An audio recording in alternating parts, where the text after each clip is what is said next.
Bom, pessoal, eu queria analisar agora aqui com vocês esse teoreminha. Olha só que interessante.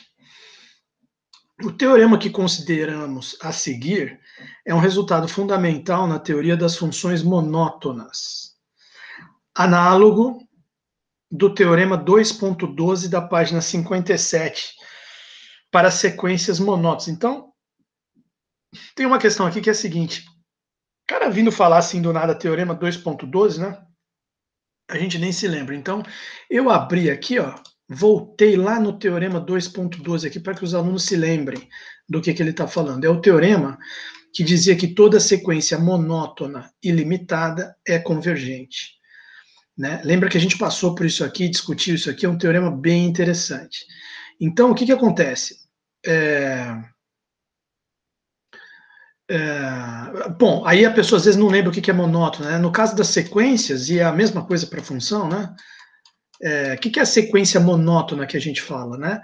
São as sequências que tem 4 tipos. Ela pode ser estritamente crescente, né? Um termo vai ficando maior do que o outro. Ela pode ser estritamente decrescente. O termo seguinte vai ficando cada vez menor do que o termo anterior. Ou pode ser não decrescente, que aí em vez de ser com menor é menor igual. Aí pode crescer ou estabilizar, e não crescente, que pode diminuir ou estabilizar, diminuir e estabilizar. Ou seja, a única coisa que não é monótona é aquilo que oscila, né? Quer dizer, se você tiver oscilação, se ela for e voltar, aí já não é mais monótono. Então, para ser monótono, só vai, estabiliza, ou só desce, estabiliza. Essas são as possibilidades para monótono. Se ela foi e depois voltou, já não é monótona mais. Né? Então, essa é a ideia de sequência monótona. E o teorema 2.12 dizia o quê? Ele dizia que se uma sequência é monótona ilimitada, então se for monótona crescente ou então não decrescente, ela tem que ser limitada superiormente, no mínimo. Aí ela vai ser convergente. Se for monótona decrescente ou monótona não crescente, ela tem que ser, no mínimo, limitada inferiormente. Aí ela vai ser uma sequência convergente. Ela vai ter um limite, vai existir o limite de xn para n tendendo ao infinito, ou a n aqui no caso, né? Limite de an para n tendendo ao infinito. Esse era o teorema 2.12 que ele está citando aqui, na página 57. Olha lá, página 57, está aqui. É exatamente esse teorema. Tá? Mas será que tem um análogo desse teorema para a função? Porque ele está dizendo aqui, ó, é um resultado fundamental na teoria de funções monótonas, análogo a esse teorema que acabamos de ver para a sequência. Foi para demonstrar esse teorema que Dedekind sentiu necessidade de uma fundamentação mais rigorosa dos números reais, que são aqueles cortes de Dedekind que a gente citou, mas não se aprofundou muito neles, que eu citei lá no começo, né, no capítulo de números reais. Mas o que eu ia falar para vocês é o seguinte: ele citou aqui a expressão funções monótonas. Então, a gente pode pensar essas funções monótonas que nem a gente está pensando as sequências monótonas. Né? O que seria a função monótona? Ela é a função que ou é estritamente crescente, ou estritamente decrescente, ou não decrescente, pode crescer e estabilizar, ou não crescente, pode decrescer ou estabilizar. O que vai ser a função que não é monótona? É a função que der uma oscilada. Né? Agora, então quer dizer, você pode, professor, então você pode dar exemplo aí de funções monótonas? Posso, de cabeça eu posso falar algumas. Por exemplo, a função constante é monótona. Porque você pode pensar a função constante como não crescente, por exemplo. Ou não decrescente também. Então ela é monótona. A função f de x igual a x, função identidade, ela é uma função monótona, porque ela é estritamente crescente. A mesma coisa vale para a função exponencial, e elevado a x, ou para a função ln de x, certo? Essa é outro exemplo de função monótona. Ou que acabamos de ver aí, a função raiz quadrada de x, também é uma função monótona. Tá? Agora, eu poderia citar dois exemplos de função que não são monótonas, mas que podem ficar dependendo do domínio que você pega. Por exemplo, função x ao quadrado. F de x igual a x ao quadrado. Se você considerar x ao quadrado, que é uma parábola com concavidade para cima, Se você considerar x ao quadrado com o domínio sendo todos os reais, ela não é uma função monótona, porque ela desce e depois sobe, ela dá uma oscilada. Então ela não é monótona. Mas se você considerar a função x ao quadrado só para x negativo, aí evidentemente ela fica uma função monótona. Ou se você considerar x quadrado só para x positivo, ela também fica uma função monótona. Não é verdade? Agora, a função seno de x, a mesma coisa. Né? Aqui, vamos colocar na lousa esse exemplo da seno de x. Né? A função seno de x, aqui falando um pouco das funções monótonas. Né? Se você função, só para fazer o cara pensar um pouco nessa questão da função monótona, já que ele citou aí, antes do teorema.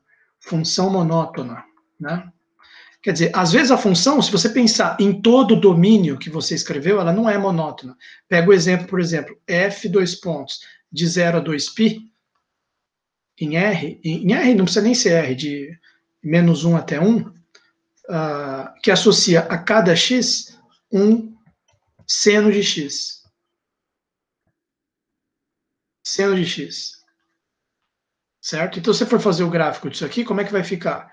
Você tem aqui o eixo vertical, você tem aqui o eixo horizontal, e você faz aqui o gráfico. Tá aqui, esse aqui seria o gráfico da função zero. 0, π, π sobre 2. Tá lá. Não, π sobre 2 não, desculpa, 2π. 0 a 2π. Tá? Ela é uma função monótona? Não, mas você pode dividir ela em 3 intervalos onde ela fica monótona. Por exemplo, você pode cortar ela aqui, você pode cortar ela aqui, pode cortar ela aqui.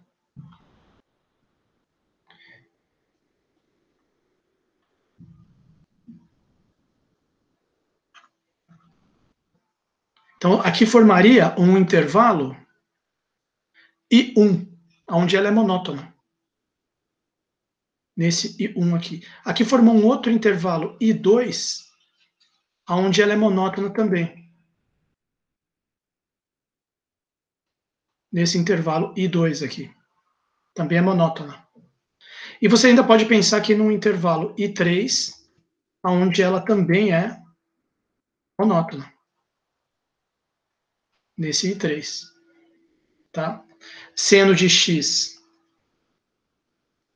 restrita aos intervalos ou I2 ou ainda I3, fica ou se torna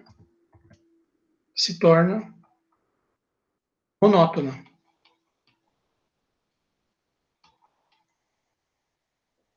E ela, nesse domínio todo, não é monótona. Seno de x não é monótona em 0 a 2π. 0 a 2π. Ok. Ok. Ok.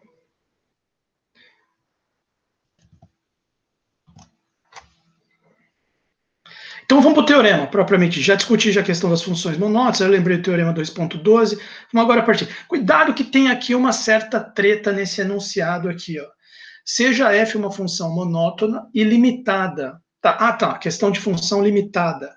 Então, olha só, vamos lembrar aqui também a questão das funções. Lembramos a questão da função monótona, lembramos a questão de crescente, decrescente e tal, e a questão de função limitada. Vamos lembrar também. O que é função limitada? Bom, veja bem, função limitada, se você só escrever isso aqui, função limitada, o que significa? Prova, né? O cara escreve assim, ó, função limitada significa o seguinte: existe um número m real maior que zero, tal que módulo de f de x é menor, ou menor ou igual, tanto faz, menor ou menor ou igual, que m. Ponto final. Isso aqui é função limitada. Tá? O que significa que ela está numa faixa. Significa que, se você fizer aqui o gráfico dela, você tem uma faixa que vai de menos m até m, menos m até m, né? Aqui x, aqui f de x, menos m até m. Deixa eu colocar a faixa em azul aqui.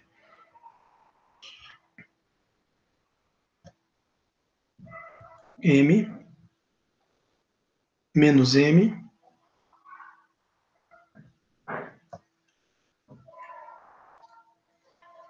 E aqui você tem, a função vai ficar aqui dentro, assim, tá limitada.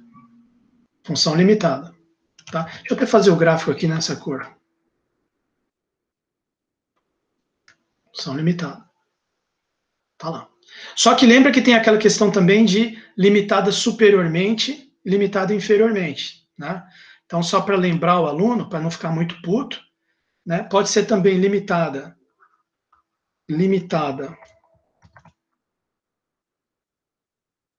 superiormente, que seria limitada à direita, para confundir, o cara coloca esse termo aqui, limitada superiormente, aí seria uma função que ela só tem a limitação para cima, né? Então, a gente poderia pensar numa função aqui, por exemplo, 1 sobre x para x menor do que zero, tá? 1 sobre x para x menor do que zero. Que ela é assim, ó, o gráfico dela. Tá? Exemplo. 1 sobre x, vírgula x menor que zero. Tá? Limitada superiormente. E tem também limitada inferiormente. Limitada inferiormente seria 1 sobre x para x maior que zero. Tá? Bom, tudo bem. Isso aqui só para lembrar, né? Beleza. Aí vou colocar aqui só. Aí, aqui vou colocar análogo, né? Análogo para limitada inferiormente. Limitada inferiormente. Bom, veja bem, vamos para o teorema agora. Seja f uma função monótona e limitada definida num intervalo i. Então, teorema, vamos lá. Teorema 4.14, né? 4.14. Para fechar essa aula aqui. Teorema 4.14.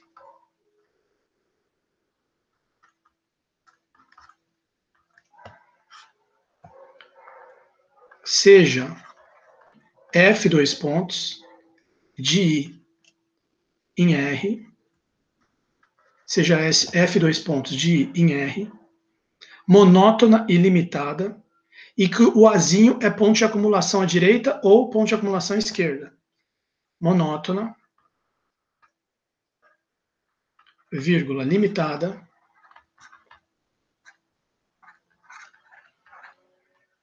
e seja azinho pertencente a I' mais ou azinho pertencente a I' menos. Ponto final. Então, o que acontece? Acontece o seguinte, f de x tem limite.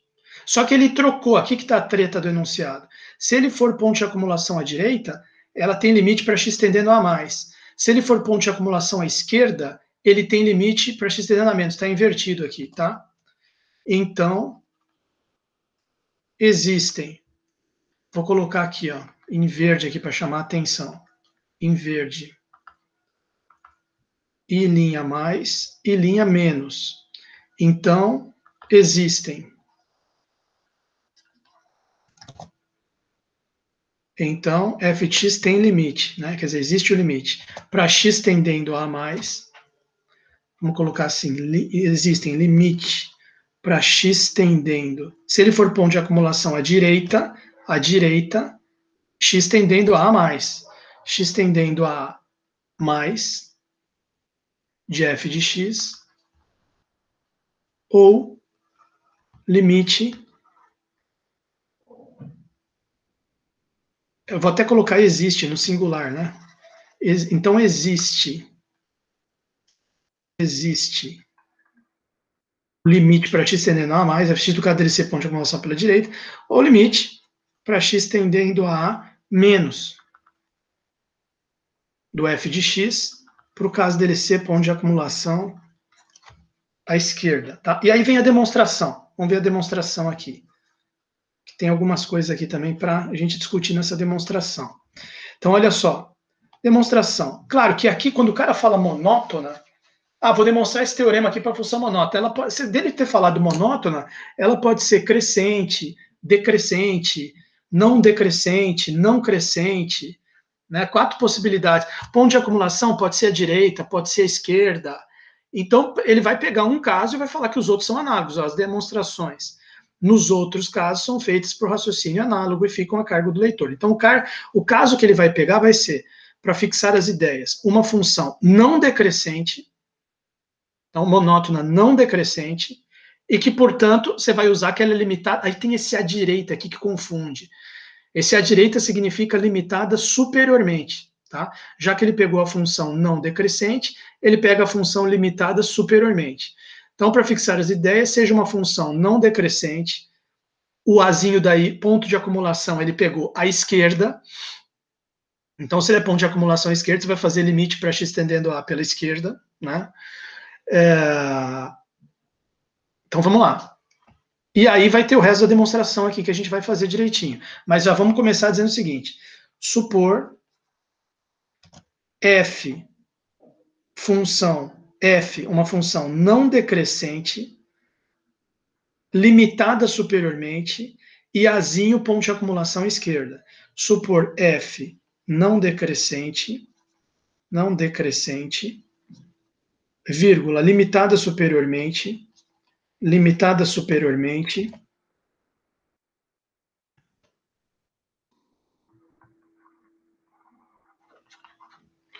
e azinho pertencente a I, ponto de acumulação pela esquerda, né? Que ele falou, I linha menos, tá? Então, dado isso aqui, o que a gente precisa fazer? Seja L o supremo dos... Bom, já que ela é limitada superiormente, então é exatamente esse caso que eu tinha feito o desenho aqui, né? Ela não passa de um certo nível. Então, o conjunto dos valores dela tem um sup, porque a gente estudou lá no começo da matéria que todo conjunto limitado superiormente tem um sup. Tá? O que é o supremo? É a menor das cotas superiores. Então, seja L o supremo dos valores de f de x. Então, vamos lá. Seja Lzão igual sup do seguinte conjunto. Conjunte todos os valores de f de x, tá certo? Tal que x pertence ao domínio I. Você pega todos os valores de f de x e como ela é uma função limitada, esse conjunto tem um supremo, chama esse supremo de L.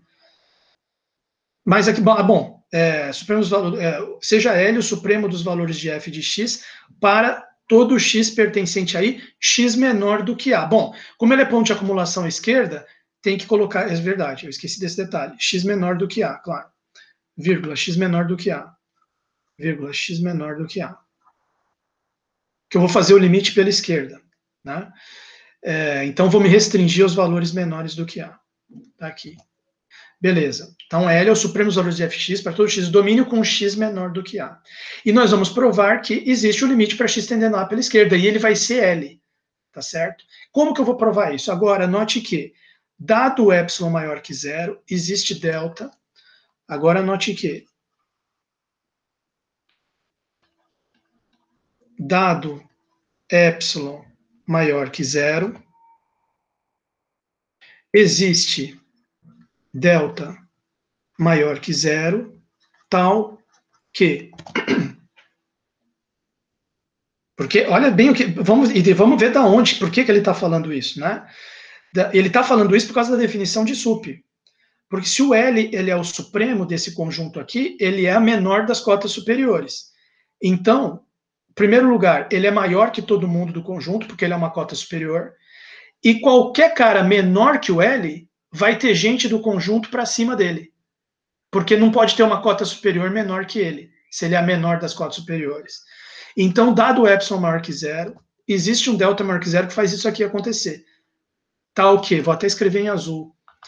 L menos o epsilon, que você pegou, que você diminuiu o L, fica menor do que um F de A menos delta. Quer dizer, o que é um F de A menos delta?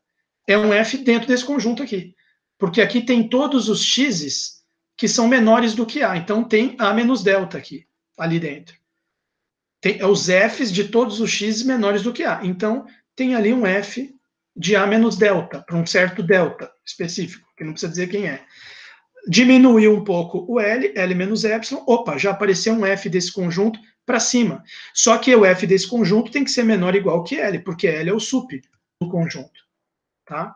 Quer dizer, isso aqui é consequência. A verdade é que ele escreveu isso aqui, essa linha toda. Agora, note que toda essa coisa aqui, ó, dado epsilon maior que zero, existe delta tal que isso aqui acontece, vírgula, pois L igual a supremo daquele conjunto ali. Tá certo? É isso aí. Seria, não vou escrever porque já escrevi aqui em cima que ele é supremo, né? Mas essa é a justificativa. Tá? Bom, mas aí entra a hipótese de que F é não decrescente. Porém, como F por hipótese é não decrescente, F é não decrescente,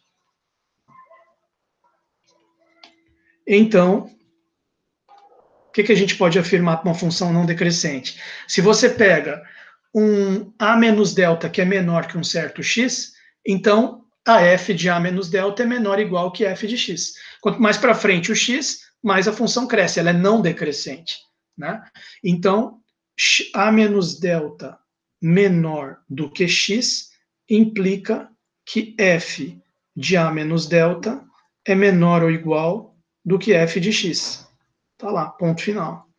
E o que ele vai usar isso aqui? Né? Na verdade, tem que estar no domínio, né? Faltou escrever que o x tem que pertencer aí.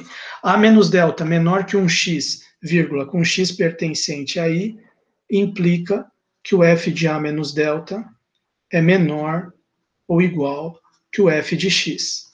Tá? Logo, agora ele vai juntar as coisas. Como que você junta as coisas aqui? Ó? Então vamos lá. Se eu pegar um x que é maior do que a que está no domínio e está entre A e A menos delta, olha só que interessante. Por um lado, o f de x vai ser maior ou igual que o f de A menos delta. Mas, por outro lado, o f de A menos delta vai ser ainda maior do que L menos epsilon. Então, vai ficar assim, ó, x pertencente ao domínio, logo dois pontos, x pertencente ao domínio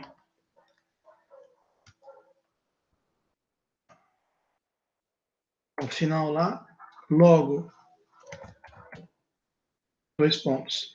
X pertencente ao domínio, I, no caso, e X entre A menos delta e A menos delta menor que X, menor que A, implicam que, bom, por um lado, esse X maior que A menos delta, já vimos, faz o F de A menos delta ficar menor ou igual que X. Porém, o X ser menor do que A, ele faz com que não, minto. O x ser maior que o A menos delta faz isso aqui. Só que a gente já tinha visto antes que o f de A menos delta é maior que um L menos epsilon. Né? Então, vai juntando tudo, vai ficar L menos epsilon menor que o f de A menos delta, que é menor ou igual que f de x, que como o x é menor do que A, esse f de x está nesse conjunto aqui, dos x's menores do que A. Então, o supremo do conjunto é L. Então, esse f de x tem que ser menor do que L. Tá? Ou seja, dado epsilon maior que zero, existe delta maior que zero, tal que x pertencente aí, vírgula, A menos delta menor que x, menor que A, implicou que L menos epsilon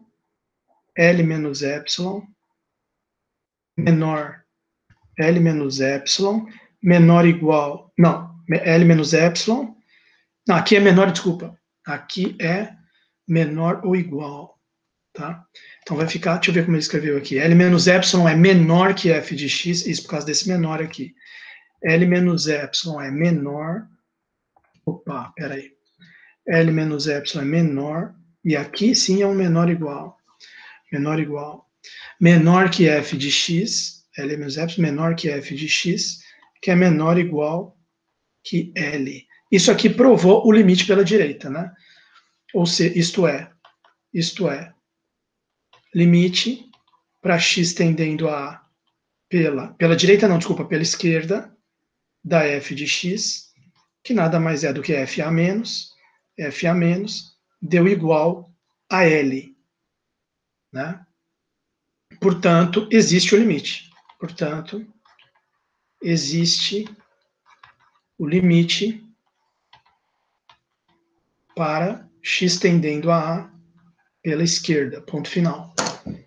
Tá lá. Então, matou a pau, tá? Provando o resultado desejado. Os outros casos são feitos por raciocínio análogo. Só para terminar a aula, a gente deixar essa sessão de limites infinitos e no infinito para a nossa próxima aula, só discutir sem demonstrar, vamos tentar fazer a demonstração na próxima aula, já que ele diz que é fácil, né? Uma condição necessária e suficiente para que uma função seja contínua num ponto A de seu domínio, que seja ponto de acumulação bilateral, é que os limites laterais da função existam e sejam ambos iguais. Já tinha falado isso, mas vou repetir, porque agora virou um teorema. Teorema 4.15. Só citar aqui o enunciado para fechar a aula. Então, teorema 4.15. Teorema 4.15. Teorema 4.15. Ele diz o seguinte, olha lá. Olha o que ele começou dizendo, necessário e suficiente, é um C e somente C, para que a função seja contínua num ponto A de seu domínio que seja ponto de acumulação bilateral. Então, imagina uma função de D em R, e imagina que você tem um ponto Azinho que é de acumulação bilateral. Ele pertence a D' mais, interseção D' menos. Aí ele diz o seguinte, F contínua, deixa eu escrever isso aqui em amarelo que fica melhor. F, ou em outra cor que não seja. Teorema 4.15.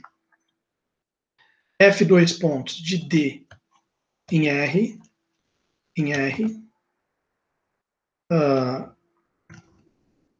Azinho, ponto de acumulação bilateral, D' mais, interseção D' menos. Aí ele diz o seguinte, limite para x, não, desculpa, F contínua em Azinho, C e somente C, existem os limites e são iguais. Limite para x tendendo a pela direita da f de x, igual limite para x tendendo a pela esquerda da f de x, que é igual a f de a. Que é a mesma coisa que se o cara escrevesse isso aqui, né? É equivalente o cara escrever isso aqui. F a mais igual a f a menos, que é igual a f de a. Ponto final. Então eu agradeço bastante aí pela atenção de vocês. Encerro essa gravação aqui e